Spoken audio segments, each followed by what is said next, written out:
بسم اللہ الرحمن الرحیم بسم اللہ الرحمن الرحیم۔ السلام علیکم ورحمۃ اللہ وبرکاتہ۔ کیا آپ جانتے ہیں کہ کتے کے برتن سے پانی پینے کے بعد ہمیں اسے کتنی مرتبہ دھونا چاہیے؟ جدید سائنس بھی نبی کریم صلی اللہ علیہ وسلم کی اس سنت کی تصدیق کر چکی ہے۔ ایک ایسا حکم جو دین و طب دونوں کے لیے حیران کن ثبوت بن چکا ہے۔ آج کا ہمارا موضوع ہے کتے کا جھوٹا۔ تو یہ چلتے ہیں بیان کی طرف۔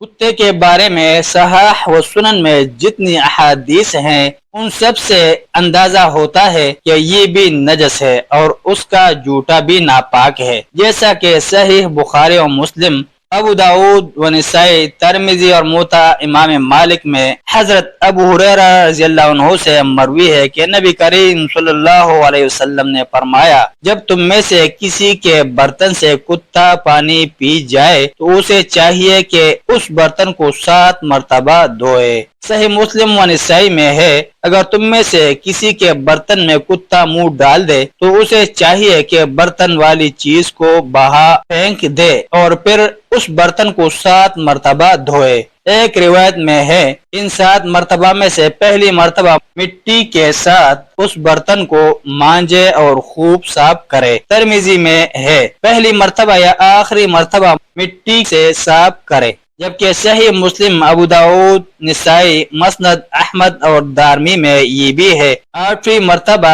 اسے مٹی سے مل کر دھوئے۔ پہلی مرتبہ یا آخری مرتبہ، کسی ایک مرتبہ اور 8ویں مرتبہ مٹی کے ساتھ دھونے والی احادیث میں حافظ ابن حجر رحمہ اللہ نے یوں مطابقت پیدا کی ہے کہ کسی ایک مرتبہ دھونا تو مبہم ہے، جبکہ پہلی یا 7ویں مرتبہ معین، اور ان میں سے کسی ایک کو اختیار کیا جا سکتا ہے، اور ان میں سے بھی پہلی مرتبہ دھونے والی روایت اکثریت و حافظیت اور معنوی حیثیت سے راجح تر ہے۔ لہذا ایسے برتن کو پہلے مٹی مار کر دھو لینا چاہیے، اور حدیث میں تو مٹی کے ساتھ دھونے کا ہی ذکر ہے۔ متحدہ عرب امارات کے سرکاری روزنامہ الاتحاد 1987 میں ایک مضمون میں یہ انکشاف کیا گیا تھا کہ کتے کے بیماریوں والے جراثیم مٹی کے علاوہ کسی دوسری چیز سے بآسانی مرتے ہی نہیں۔ سبحان اللہ، طب نبوی صلی اللہ علیہ وسلم کو طب جدید بھی صحیح ثابت کر رہی ہے۔ ابو بکر خلال کے حوالہ سے امام ابن قدامہ رحمہ اللہ نے لکھا ہے کہ اگر مٹی کی بجائے آشنان، صابن یا چھلکا استعمال کر لیا جائے تو بھی درست ہے۔ آج کل اس غرض کے لیے لیکوڈ وغیرہ استعمال کیے جا سکتے ہیں، کیونکہ یہ اشیاء بھی جراثیم کا ازالہ کرنے والی اور مفید مطلب ہیں۔ کتے کے جھوٹے برتن کو 7 مرتبہ دھونے کا حکم نجاست کی وجہ سے ہے، اور حافظ ابن حجر رحمہ اللہ کے بقول اس میں طبی مصلحت بھی شامل ہے، کیونکہ نبی کریم صلی اللہ علیہ وسلم نے زہریلے جانوروں کے زہر سے محفوظ رہنے کے لیے ہر صبح عجوہ کھجوروں کے کھانے میں بھی 7 دانوں کی عدد کو ملحوظ رکھا ہے، اور شدت مرض میں اپنے اوپر 7 گھڑوں کا پانی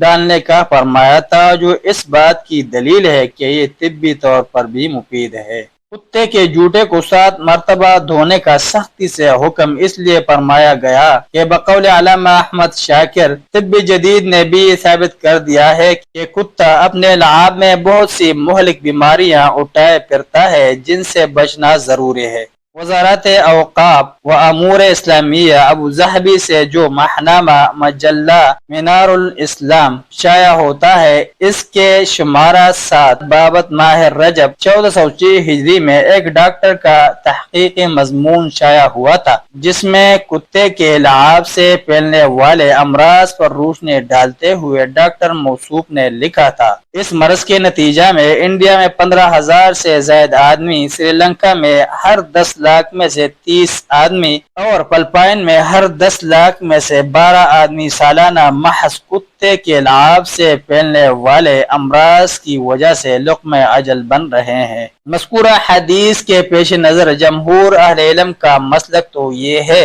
کہ کتا نجس اور اس کا جوتا ناپاک ہے، مگر حضرت اکرمہ اور امام مالک رحمہ اللہ ایک روایت میں اسے طاہر قرار دیتے ہیں، اور یہ شکاری و غیر شکاری کے فرق کی بنا پر ہے، مگر بظاہر حدیث رسول صلی اللہ علیہ وسلم ان کے اس نظریے کے خلاف ہے۔ امام بخاری رحمہ اللہ کی تبویب سے پتہ چلتا ہے کہ ان کا رجحان بھی کتے کے جوتے کے پاک ہونے کی طرف ہی ہے، جبکہ زیادہ صحیح وہی ہے جو کہ جمہور کا مسلک ہے کہ کتے کا جوتا ناپاک ہے، جو 7 مرتبہ دھونے کے حکم سے ہی معلوم ہو رہا ہے۔ امام ابو حنیفہ رحمہ اللہ کے نزدیک کتے کے جوتے کو 7 مرتبہ دھونا ضروری نہیں، بلکہ صرف 3 مرتبہ دھو لینا ہی کافی ہے، مگر یہ 3 مرتبہ والا قول حضرت ابو ہریرہ رضی اللہ عنہ کا ہے، اور قول رسول صلی اللہ علیہ وسلم کے مقابلہ میں کسی دوسرے کا قول معتبر نہیں ہوتا، لہذا امام ابو حنیفہ رحمہ اللہ کی یہ بات بھی حدیث رسول صلی اللہ علیہ وسلم کے مخالف ہونے کی وجہ سے ناقابل عمل ہے۔ ملتے ہیں ایک نئے ویڈیو کے ساتھ۔ السلام علیکم ورحمۃ اللہ وبرکاتہ۔